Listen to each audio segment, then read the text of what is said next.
Hello friends, welcome to our channel. இன்னைக்கு வீடியோவில் என்ன பார்க்க போகிறோம் அப்படின்னு பார்த்தீங்கன்னா, நம்மளுடைய சிஸ்டர் ஒருத்தவங்க அடகு வச்ச நகைகளை மீட்கிறது எப்படி, நான் வந்து கொஞ்சம் கூடுதலான நகைக்கடன் வச்சுருக்கேன், அதற்கு வந்து வழி சொல்லுங்கள் அப்படின்னு சொல்லி கேட்டிருந்தாங்க. அதற்கான வீடியோ பார்த்தீங்க அப்படின்னா, ஜுவல் லோன் வந்து எப்படி வந்து கால்குலேட் பண்ணுறாங்க, ஒரு குறிப்பிட்ட அளவு ஒரு ₹1,00,000 இருந்தால் எவ்வளோ அமௌண்ட் வந்து வட்டி கட்டணும், அதுவே வந்து ஒரு ₹10,00,000 வரைக்கும் இருக்குது அப்படின்னா அதுக்கு எப்படி வட்டி கட்டணும் அப்படிங்கிற கால்குலேஷன்லாம் இதே வந்து பார்ட் 1 வீடியோவில் நான் வந்து ஆல்ரெடி வந்து ஷேர் பண்ணிட்டேன். அதை இது வரைக்கும் பார்க்கல அப்படின்னா ஒரு முறை பாருங்க. அதுக்கப்புறம் அந்த அடகு வச்ச நகைகளை காமனாக திருப்பணும் அப்படின்னா என்ன மாதிரியான வழிகள்லாம் இருக்குது, அந்த வழிகள் என்னென்ன அப்படிங்கிறத இந்த வீடியோ மூலமாக சொல்லியிருக்கிறேன். அது இல்லாமல் நகை கடன் இருக்கிறவங்க எப்படி வந்து மணி சேவ் பண்ணலாம் அப்படிங்கிற ஐடியாவுமே கொடுத்துருக்கேன். அதனால் வீடியோவை ஸ்கிப் பண்ணாமல் முழுமையாக பாருங்கள். அதுவும் இல்லாமல் நம்ம சேனலை பார்த்து சப்போர்ட் பண்ணிட்டு இருக்க உங்கள் அத்தனை பேருக்கும் என்னுடைய மனமார்ந்த நன்றிகளை தெரிவிச்சுக்கிறேன். இது வரைக்கும் நம்ம சேனலை சப்ஸ்கிரைப் பண்ணணும்னா எனக்காக சப்ஸ்கிரைப் பண்ணிட்டு பாருங்கள். வாங்க வீடியோக்குள்ளே போவோம். இன்றைக்கான வீடியோவில் நான் முதல்ல சொன்ன மாதிரி அடகு வைத்த நகைகளை மீட்க 3 எளிய வழிகள் அப்படிங்கிறத நான் பார்க்க போகிறோம். இப்போ வந்து நகையை அடகு வைக்கிறோம் அப்படின்னா அடகு நகைகள் எவ்வளவு இருக்குது அப்படிங்கிறத கண்டிப்பாக நம்ம வந்து லிஸ்ட் அவுட் பண்ணிக்கணும். லிஸ்ட் அவுட் பண்ணி ஒரு நோட்டில் நோட் பண்ணி வச்சுக்கோங்க. அதுவும் இல்லாமல் கண்டிப்பாக ஃபோட்டோ காப்பி எடுத்து ஃபோனில் வச்சுக்கோங்க. ஏன்னா அப்பப்போ நம்ம பார்க்கும்பொழுது தான் நம்மளுடைய நகைக்கடன் வந்து இவ்வளோ இருக்குது அப்படிங்கிறது நம்மளுக்கு வந்து மைண்டில் வந்து எப்பவும் போயிட்டே இருக்கும். அப்படி இருக்கிற பட்சத்தில் என்ன நடக்கும் அப்படின்னு பார்த்தீங்கன்னா, கண்டிப்பாக நம்மளுடைய செலவுகள் அப்படிங்கிறது குறையிறதுக்கு வாய்ப்புகள் இருக்குது. அதுவும் இல்லாமல் பார்த்தீங்க அப்படின்னா லிஸ்ட் அவுட் பண்ணிவிட்டு எதெல்லாம் சீக்கிரமாக திருப்ப முடியும் அப்படிங்கிறதையும் நீங்கள் வந்து நோட் பண்ணி அதை வந்து ஒன்று ஒன்றா திருப்புறதுக்கும் முயற்சி பண்ணுறதுக்கான வழிகள் இருக்கும். அதனால் கண்டிப்பாக ஃபஸ்ட்டு லிஸ்ட் அவுட் பண்ணிவிடுங்க. ஏன்னா அப்போ தான் நம்ம வந்து எந்த நகை வந்து எப்போ திருப்ப வேண்டியது இருக்குது அப்படிங்கிறதையும் தெரிஞ்சுக்கிட்டு அது வந்து 12 மாதத்திற்கு மேலே போகாமல் நம்ம பார்த்துக்கணும். ஏன்னா 12 மாதம் வரைக்கும் தான் ஒரு நகை கிடக்குனாங்க இன்ட்ரெஸ்ட் வந்து கம்மியாக இருக்கும். அதுவே பார்த்தீங்க அப்படின்னா 12 மாதத்தை தாண்டிடுச்சுன்னா ₹1, ₹1.5, ₹2 அந்த மாதிரி வட்டி வந்து அதிகமாயிரும். அதனால் முடிஞ்ச வரைக்கும் 11 மாதங்கள் கழித்து 12வது மாதத்தில் நம்ம வந்து திருப்புறத்துக்கான வழிகளை ஏற்படுத்திக்கணும். அடுத்தது பார்த்தீங்க அப்படின்னா கடவுள் நம்பிக்கை. நிறைய பேருக்கு கடவுள் நம்பிக்கை இருக்கும் அப்படின்னு நினைக்கிறேன். பட் வந்து நிறைய பேருக்கு இல்லாமலும் இருக்கும். எனக்கு வந்து கூடுதலாக கடவுள் நம்பிக்கை இருக்குது. அப்படி இருக்கிறவங்க கண்டிப்பாக நகை வந்து அடகு வைக்க போகிறீங்க அப்படின்னா சனிக்கிழமை புதன்கிழமை வைக்காமல் இருக்கிறதுக்கு முயற்சி பண்ணுங்கள். இந்த இடத்துல உடனே கேட்கலாம், ஒரு எமர்ஜென்சி அப்படின்னா என்னங்க பண்ணுறது அப்படின்னு. கண்டிப்பாக எமர்ஜென்சினா நீங்கள் வந்து நகையை அடகு வச்சுக்கலாம். பட் முடிஞ்ச வரைக்கும் சனிக்கிழமையும் புதன்கிழமையும் வைக்காமல் இருக்கிறது நல்லது அப்படிங்கிறது தான். அடுத்தது பார்த்தீங்கன்னா, ஒரு எமர்ஜென்சிக்காக தான் நம்ம என்ன பண்ண போகிறோம், அடகு வைக்க போகிறோம். அப்படி அடகு வைக்கும்போது கண்டிப்பாக பேங்க்கில் மட்டும் அடகு வைங்க. ஏன்னா அங்கே ஜுவல் லோன் பார்த்தீங்க அப்படின்னா உங்களுக்கு வந்து ஒரு 1 ஹவரில் கிடச்சிரும். அது இல்லாமல் பார்த்தீங்கன்னா வட்டி வந்து பைசாவில் கிடைக்கும். வட்டி வந்து பைசாவில் கிடைக்கிற ஒரே இடம் பேங்க் மட்டும்தான். மற்ற இடங்கள்லாம் பார்த்தீங்கன்னா ரூபாய் கணக்கில் ₹2, ₹3, ₹5 அப்படி தான் நம்மளுக்கு கிடைக்கும். பட் வந்து பேங்க்கில் எல்லா பேங்க்லேயுமே வட்டி அப்படிங்கிறது பைசா கணக்கில் தான் இது வரைக்கும் 70 பைசா, 80 பைசா, 90 பைசா அப்படின்னு சொல்லிட்டு பைசா கணக்கில் நம்மளுக்கு வந்து வட்டி கிடைச்சிட்ருக்கு. இதை வந்து திருப்ப முடியும் அப்படிங்கிற நம்பிக்கை கண்டிப்பாக எப்போவுமே இழந்துடாதீங்க. எத்தனை லட்ச ரூபாய் இருந்தாலும் கண்டிப்பாக உங்களால் வந்து நகை கடனை திருப்ப முடியும் அப்படிங்கிற நம்பிக்கை மட்டும் கைவிடாமல் இருந்தீங்கன்னா கண்டிப்பாக நகை உங்கள் கைக்கு வந்து சேர்ந்துரும். அதை மட்டும் நீங்கள் முயற்சி பண்ணுங்கள். அடுத்தது வந்து பார்த்தீங்க அப்படின்னா இப்போ வழிகள் நான் சொன்ன மாதிரி ஒவ்வொன்றா பார்க்கலாம். ஃபர்ஸ்ட் வழி என்னன்னு பார்த்தீங்கன்னா, மாதம் மாதம் உங்கள் கையில் வந்து ஒரு ₹1000 இருக்குது, ₹500 இருக்குது, ₹2000 இருக்குது, ₹3000 இருக்குது அப்படின்னா அதை வந்து நீங்கள் என்ன பண்ணுங்கள் அப்படின்னா, பணம் எப்போ கையில் இருக்கோ அப்போ கொண்டு போய் ஜுவல் லோனுக்குன்னு ஒரு அக்கௌண்ட் நம்பர் இருக்கும். அந்த அக்கௌண்ட் நம்பரில் பணத்தை கட்டுங்க. அப்படி கட்டும்போது பார்த்தீங்க அப்படின்னா அசல் ப்ளஸ் வட்டி 2லையுமே கட்டுற மாதிரி அவங்க என்ன பண்ணுவாங்க அப்படின்னா 2க்கான அமௌண்ட்டு குறையும். இப்போ ₹1,00,000 நீங்கள் வந்து வச்சுருக்கீங்க, ₹1,08,000 அப்படின்னு சொல்லிட்டு உங்களுக்கு வந்து வட்டியோடு இருக்குது அப்படின்னா இன்றைக்கி நீங்கள் ₹1000 கட்டிட்டிங்கன்னா 1,08,000லேருந்து ₹1000 குறைஞ்சி 1,07,000 மாறிடும். அப்போது நம்ம அடுத்தது கட்டும்போது 1,07,000க்கு தான் வட்டி கணக்கிடுவாங்க. அந்த மாதிரி இருக்கும்போது நமக்கு அசலும் குறையும் வட்டியும் குறையும். அதனால் கண்டிப்பாக இந்த டிப்பை வந்து ஃபாலோ பண்ணுங்கள். எல்லா பேங்க்லேயும் பார்த்தீங்கன்னா இந்த ஆப்ஷன் இருக்குது. அதாவது மாதம் உங்கள் கையில் இருக்கிறத 1000, 2000 அப்படின்னு நம்ம கட்ட முடியும். அதே சமயத்தில் நீங்கள் கேட்கலாம், மாதம் மாதம் கண்டிப்பாக கட்டணுமா அப்படின்னு சொல்லிட்டு. அப்படி தேவையில்லை. உங்கள் கையில் பணம் எப்போ இருக்கோ அப்போ மட்டும் போய் நீங்கள் லோன் அக்கௌண்ட்டை சொல்லி அதில் வந்து பணம் கட்டுறதுக்கு முயற்சி பண்ணுங்கள். இதுலேயே நீங்கள் வந்து பாதிக்கு பாதி உங்களுடைய லோனை கட்டி முடிச்சிடலாம். அடுத்தது பார்த்தீங்கன்னா அப்படின்னா 2வது விஷயம், வருட கடைசியில் அதாவது 11 மாதம் கழித்து 12வது மாதத்தில் அசல் ப்ளஸ் வட்டி 2யும் கட்டி மீட்கிறதுக்கான வழிகள் இருக்குது அப்படின்னா கண்டிப்பாக இதை ஃபாலோ பண்ணுங்கள். ஒரு வருஷத்துக்குள்ளே நான் வந்து கண்டிப்பாக இந்த நகையை மீட்டுருவேன் அப்படின்னு சொல்லிட்டு நீங்கள் பண்ணுங்கள். ஃபர்ஸ்ட் விஷயம், இந்த மாதிரி 1000, 2000, 3000 அப்படின்னு உங்கள் கையில் இருக்கும்போதெல்லாம் கட்டணும் அப்படின்னு நீங்கள் நினைப்பீங்க. பட் வந்து அது கட்ட முடியாமல் போயிடும். ஏன்னா வேறு செலவுகள் வரும்போது வந்து இது கமிட்மெண்ட் இல்லை, நினச்சா கட்டலாம், நினச்சா கட்ட வேண்டியதில்லை அப்படிங்கும் பொழுது நம்ம வந்து வேறு செலவுகளில் செஞ்சுருவோம் இல்லைங்களா. அப்போ நீங்கள் கண்டிப்பாக 11 மாதத்தில் நகைக்கடனை நீங்கள் தீர்க்கணும் அப்படின்னு நினைக்கிறீங்கன்னா கண்டிப்பாக ஆர்டி மாதிரி நீங்கள் போட்டுக்கலாம். ஏன்னா ஆர்டினா மாதம் மாதம் உங்கள் அக்கௌண்ட்டில் இருந்து என்ன ஆகணும், ஆட்டோ டெபிட் போயிடும். அதே வந்து இங்கேயுமே நீங்கள் மாதம் மாதம் 2000, 1000 கட்டணும்னு நினைக்கிறீங்கன்னா இதுலேயும் வந்து ஆட்டோ டெபிட் ஆப்ஷனும் இருக்குது. அதையுமே நீங்கள் பண்ணுறதுக்கு முயற்சி பண்ணுங்கள். இல்லை உங்களால் செல்ஃப் கண்ட்ரோல் பண்ண முடியலன்னா ஆர்டி மாதிரி போட்டுட்டு இதுக்கான அமௌண்ட் வந்து இப்போ 1,08,000 இருக்குன்னா அதை வந்து பிரித்து 12 மாதமாக பிரித்து அதை வந்து நீங்கள் ஆர்டியாக கட்டுனீங்கன்னா நீங்கள் வந்து நகையை மீட்கும் போது இந்த பணத்தை எடுத்து நீங்கள் நகையை மீட்க முடியும்.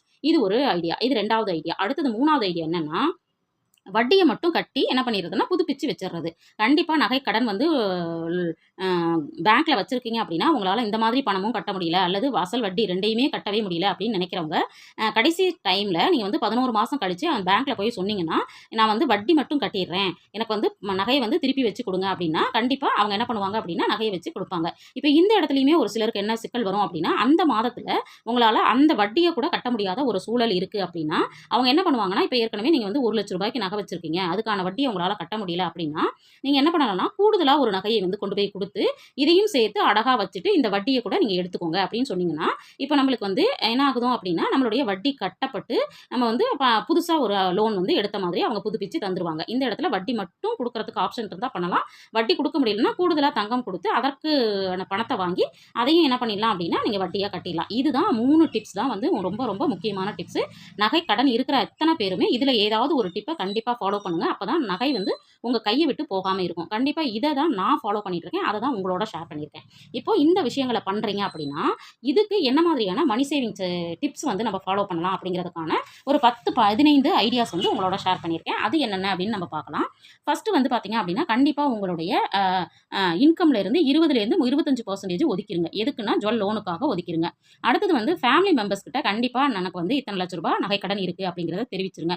ஏன் இதை தெரிவிக்கணும் அப்படின்னு நான் இந்த இடத்துல ஷேர் பண்ணுறேன் அப்படின்னு பார்த்தீங்கன்னா, ஃபேமிலி மெம்பர்ஸ்க்கு தெரியும் போது தான் அவங்க ஓகே நம்ம வீட்டில் இந்த அளவுக்கு கடன் இருக்குது, அப்போது நம்மளுடைய செலவுகளை நம்ம வந்து கொஞ்சம் கண்ட்ரோல் பண்ணிக்கணும், குறைச்சிக்கணும், தேவையில்லாத விஷயத்த செய்யணும் அப்படின்னு நம்ம வந்து கேட்கக்கூடாது அப்படிங்கிற விஷயத்தெல்லாம் செய்வாங்கங்கிறதுக்காக தான். ஃபேமிலியோட சப்போர்ட் இருந்தால் மட்டும்தான் நம்மளுடைய நகை கடனாக இருந்தாலும் சரி, இல்லை வேறு எந்த கடனாக இருந்தாலும் நம்மளால் என்ன பண்ண முடியும் அப்படின்னா மீண்டும் வெளியில் வர முடியும். அதனால் கண்டிப்பாக ஃபேமிலி மெம்பர்ஸ்க்கு சொல்லிடுங்க.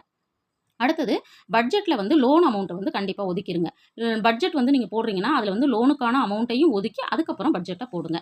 செல்ஃப் கண்ட்ரோல் வந்து செய்கிறது. செல்ஃப் கண்ட்ரோல் அப்படிங்கிறது நம்ம வந்து நம்மளுக்கு நாமளே வந்து ஒரு சில கண்ட்ரோல் விஷயங்களை நம்ம வந்து சொல்லிவிட்டு அதை வந்து டிசிஷனாக எடுக்கிறது தான். இதை வந்து நம்ம பண்ணக்கூடாது, இதை பண்ணலாம் அப்படிங்கிறது.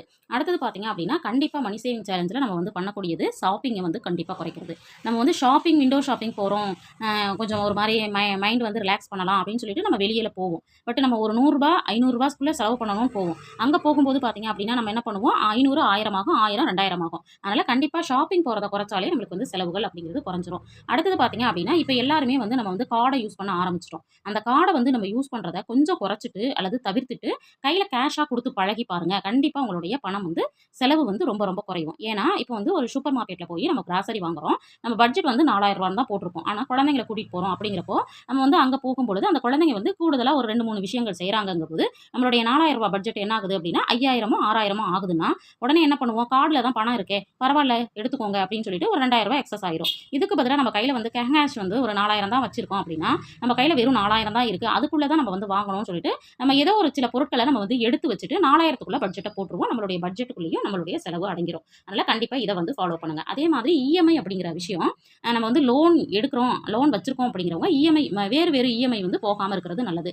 இப்போ சில விஷயங்கள்லாம் தவிர்க்க முடியாமல் நம்ம இஎம்ஐ போட வேண்டியது இருக்கும். அதுக்கு நம்ம வந்து தவிர்க்க முடியாததுக்கு கண்டிப்பாக நம்ம இஎம்ஐ போடலாம். ஆனால் மேக்ஸிமம் இஎம்ஐ போகாமல் இருக்கிறதுக்கு நம்ம முயற்சி பண்ணணும். அடுத்தது வந்து பணத்தை வந்து சேமித்து தான் எந்த ஒரு விஷயத்தையும் செய்யணும் அப்படிங்கிறத நம்ம வந்து பழக்கமாக படுத்திக்கணும். அதே மாதிரி நம்மளுடைய ஃபேமிலி மெம்பர்ஸ்க்கும் அதை வந்து வலியுறுத்தணும். அடுத்தது பார்த்தீங்கன்னா எமர்ஜென்சிக்கான ஃபண்டு அப்படின்னு நம்ம தனியாக ஒதுக்கி வச்சிட்டோம் அப்படின்னா இந்த மாதிரி லோன் அப்படிங்கிற விஷயத்துக்கு நம்ம போகவே மாட்டோம். அடுத்தது பார்த்தீங்கன்னா உண்டியல் சேவிங் எதுக்காக அப்படின்னு பார்த்தீங்கன்னா, கண்டிப்பாக உண்டியலில் ஒரு சில்லறை காசாக இருக்கலாம், அல்லது வந்து 100 10 50 அது மாதிரி நீங்கள் வந்து போட்டு வைக்கிறீங்க அப்படின்னா ஏதோ ஒரு விஷயத்துக்கு கண்டிப்பாக அது வந்து யூஸ் ஆகும். அதனால் இந்த உண்டியல் சேவிங் அப்படிங்கிறத உங்கள் ஃபேமிலி மெம்பர்ஸ் எத்தனை பேர் இருக்காங்களோ அத்தனை பேருக்கும் சேவ் பண்ணுற மாதிரி நம்ம பார்த்துக்கலாம். அடுத்தது வந்து மணி சேவிங் சேலஞ்சுங்கிறது பார்த்தீங்கன்னா உங்களுடைய செலவுகள் இருந்து செல்ஃப் கண்ட்ரோல்டாக நீங்கள் வந்து இந்த மாதத்தில் நான் 2000 சேமிப்பேன் 3000 சேமிப்பேன் அப்படின்னு சொல்லிட்டு மணி சேவிங் சேலஞ்சு பண்ணுங்கள். அடுத்தது பார்த்தீங்க அப்படின்னா கண்டிப்பாக ஹெல்த் இன்சூரன்ஸ் ரொம்ப ரொம்ப முக்கியம். ஏன்னா நமக்கு வந்து இப்போல்லாம் வந்து ஒரு எமர்ஜென்சி அப்படின்னா நம்மளுக்கு வந்து அதிகமாக பணம் வந்து செலவாகிறது பார்த்தீங்கன்னா இந்த ஹெல்த்துக்கு தான், நம்மளுடைய மெடிக்கல் எமர்ஜென்சிக்கு தான். அதுக்காக கண்டிப்பாக இந்த மாதிரி ஒரு இன்சூரன்ஸ் வச்சுருந்தோம் அப்படின்னா அதுலேருந்து நம்ம கிளைம் பண்ணிக்க முடியும்.